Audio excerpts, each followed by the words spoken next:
बलिदान की धरती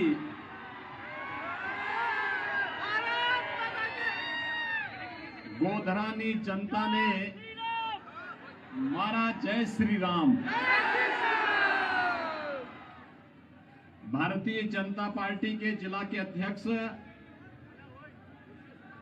श्री अश्विनी भाई पटेल जी, जिला के प्रभारी श्री राजेश भाई पटेल जी, श्रीमती संयुक्ताबेन मोदी जी, कुमारी कामनीबेन सोलंकी जी, कुलदीप सिंह सोलंकी जी, दिलीप भाई देसाई जी, सरदार सिंह पटेल जी,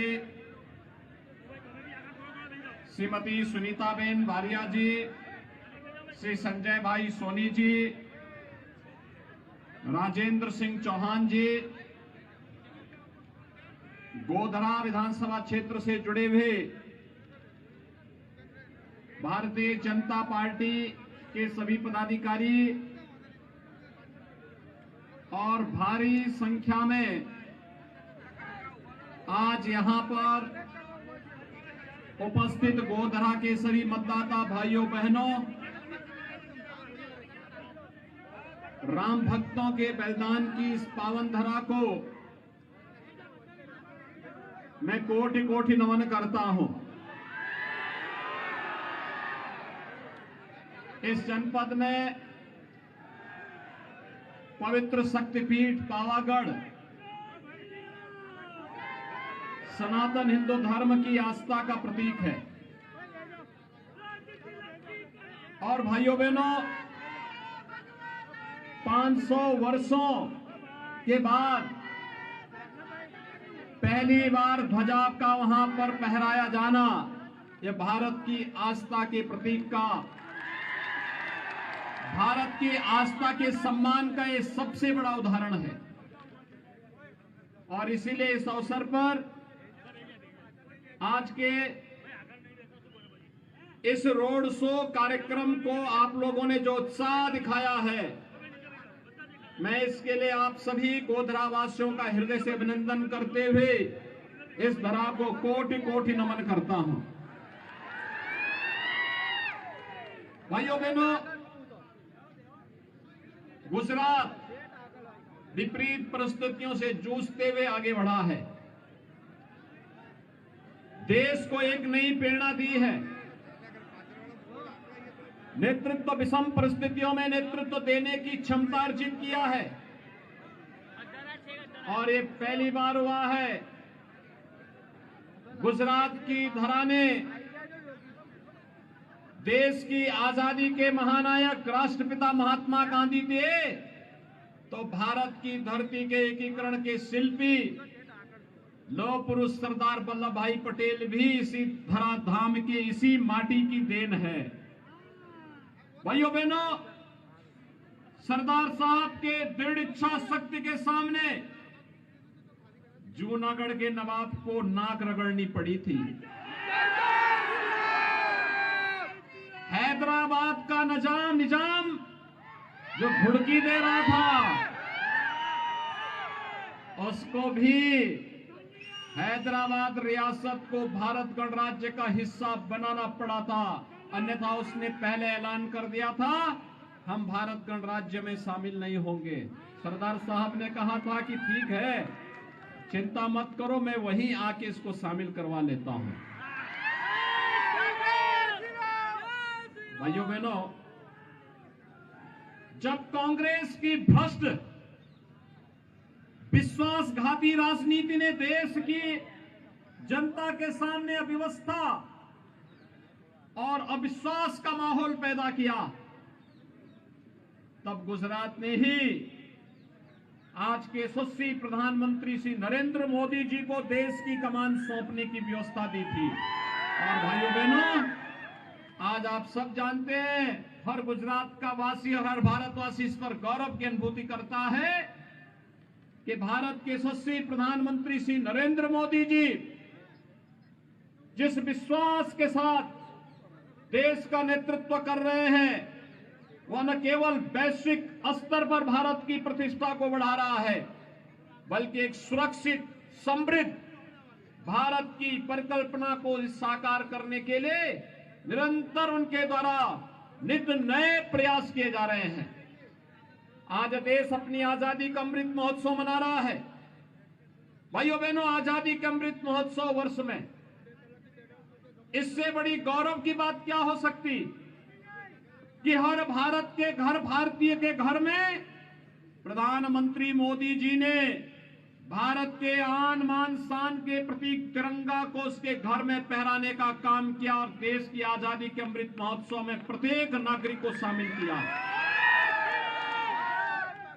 ये प्रधानमंत्री मोदी जी के नेतृत्व की क्षमता का परिणाम है कि जो ब्रिटेन 200 वर्षों तक भारत पे शासन किया था, उस ब्रिटेन को पछाड़ करके भारत दुनिया की 5वीं बड़ी अर्थव्यवस्था बन गया है। और भाइयों बहनों, अगले 1 वर्ष तक दुनिया के वे बड़े 20 देश जिनका दुनिया के 80% संसाधनों पर अधिकार है, उसका नेतृत्व भी प्रधानमंत्री मोदी जी के नेतृत्व में भारत करेगा। आज भारत की सीमाएं सुरक्षित हुई हैं, नहीं तो कांग्रेस के समय में रोज एक आतंकी घटना घटित होती थी। कभी मुंबई की घटना, कभी अन्य देश के किसी न किसी कोने में घटना घटित होती थी। 20 वर्ष पहले जो बलिदान गोधरा में हुआ, भाइयों बहनों, राम भक्तों के इस बलिदान ने गुजरात को एक मॉडल के रूप में आगे बढ़ाया और गुजरात ने उस समय कर्फ्यू पर सदैव के लिए कर्फ्यू लगा दिया। अब कर्फ्यू नहीं लगता गुजरात में, दंगे नहीं होते गुजरात में। गुजरात में हर व्यक्ति सुरक्षित है, व्यापार फल फूल रहा है, बेटी और बहनें सुरक्षित हैं। गुजरात ने विकास का और सुरक्षा का जो मॉडल दिया, आज उसी का परिणाम है कि प्रधानमंत्री मोदी जी और गृह मंत्री अमित शाह जी के नेतृत्व में देश आतंकवाद से मुक्त हुआ है, नक्सलवाद से मुक्त हुआ है, अलगाववाद से मुक्त हुआ है। कश्मीर में आतंकवाद की जड़ बनी धारा 370 सदैव के लिए समाप्त कर दी गई है। अब कश्मीर में धारा 370 कभी नहीं आने वाली है। भाइयों बहनों, नए भारत का शिल्पी के रूप में प्रधानमंत्री मोदी जी ने जो नेतृत्व दिया, आज उसी का परिणाम है। याद करिए, 20 वर्ष पहले इसी गोधरा में राम भक्तों को अयोध्या में राम मंदिर निर्माण के लिए अपने आप को बलिदान देना पड़ा था और प्रधानमंत्री मोदी जी का यशस्वी नेतृत्व और दृढ़ इच्छा शक्ति, जिस प्रकार का यशस्वी नेतृत्व मिल रहा है, आज उसका परिणाम है कि अयोध्या में भगवान राम के भव्य मंदिर के निर्माण का कार्य प्रारंभ हो चुका है। अयोध्या में भगवान राम का भव्य मंदिर भारत की आस्था का सम्मान भी है और गोधरा के राम भक्तों के प्रति सम्मान का भाव भी है। बिना रुके, बिना डिगे, बिना झुके आज देश की आस्था का सम्मान हो रहा है। अयोध्या में राम मंदिर का निर्माण, काशी में काशी विश्वनाथ धाम का निर्माण, उज्जैन में महाकाल के महालोक का निर्माण, केदारपुरी और बद्रीनाथ धाम के पुनरुद्धार और सुंदरीकरण का कार्य, द्वारिका धाम के पुनरुद्धार का कार्य, भाइयों बहनों, ये सभी कार्य बखूबी संपन्न हो रहे हैं। और संकट के समय अपने देश के नागरिकों के साथ कैसे खड़ा होना है, यह भी हम सबके सामने है। कोरोना कालखंड उसका उदाहरण है। कोरोना कालखंड में भाइयों बहनों, फ्री में टेस्ट, फ्री में उपचार, फ्री में वैक्सीन, 80 करोड़ लोगों को फ्री में राशन की सुविधा ये प्रधानमंत्री मोदी जी ने दिया। भाइयों बहनों, मैं आप सबसे अपील करने के लिए आया हूं। सारे सर्वे कह रहे हैं गुजरात में फिर से भाजपा की सरकार आ रही है। सर्वे कहते हैं, लेकिन जीत ऐसी होनी चाहिए जो हर सीट पर छक्का दिखाई दे। जीत सामान्य नहीं असामान्य होनी चाहिए। जो लोग आपकी सुरक्षा के लिए, आपके सम्मान के लिए, आपकी समृद्धि के लिए बैरियर बने हुए हैं, इन सबको हटाइए। अब केवल कमल ही कमल खिलना चाहिए। आप सभी सहमत हैं? सभी सहमत हैं? क्या कांग्रेस या आम आदमी पार्टी अयोध्या में राम मंदिर का निर्माण करा पाती? क्या कश्मीर से धारा 370 को लोग हटा पाते?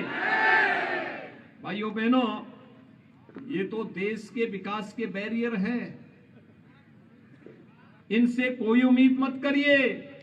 और इसीलिए मैं आज विशेष रूप से गोधरा में आया हूं आप सबसे अपील करने के लिए। गोधरा परिवर्तनकारी धरती है और गोधरा ने जब एक बार संकल्प ले लिया तो अयोध्या में भी राम मंदिर का निर्माण हो गया। अगले वर्ष के अंत तक भगवान राम का भव्य मंदिर का निर्माण हो जाएगा। इतना भव्य मंदिर का निर्माण भाइयों बहनों, वह भारत का राष्ट्र गौरव का प्रतीक बनेगा। और इसलिए आज मैं आप सबके पास इसी विश्वास के साथ आया हूं, हर बीमारी हर मर्ज का उपचार हम लोगों के पास है। और कांग्रेस ने बीमारी जो दी, उस बीमारी का उपचार मोदी जी आज कर रहे हैं। आतंकवाद का समाधान हो गया है। आस्था का अपमान कांग्रेस करती थी, उसका सम्मान में बदलने का कार्य मोदी जी ने किया है। वैश्विक मंच पर भारत की प्रतिष्ठा बढ़ाई है और राजनीति को विश्वास का प्रतीक भी बनाया है। और इसलिए मैं आप सबसे अपील करने के लिए आया हूं कि गोधरा सीट पर भारतीय जनता पार्टी की ऐतिहासिक विजय होनी चाहिए। ऐतिहासिक विजय के लिए सहमत हैं? सभी लोग सहमत हैं? सो आप बधा, भाजपा ने भव्य जीत आपसो, हाथ ऊंचा करने समर्थन आपो।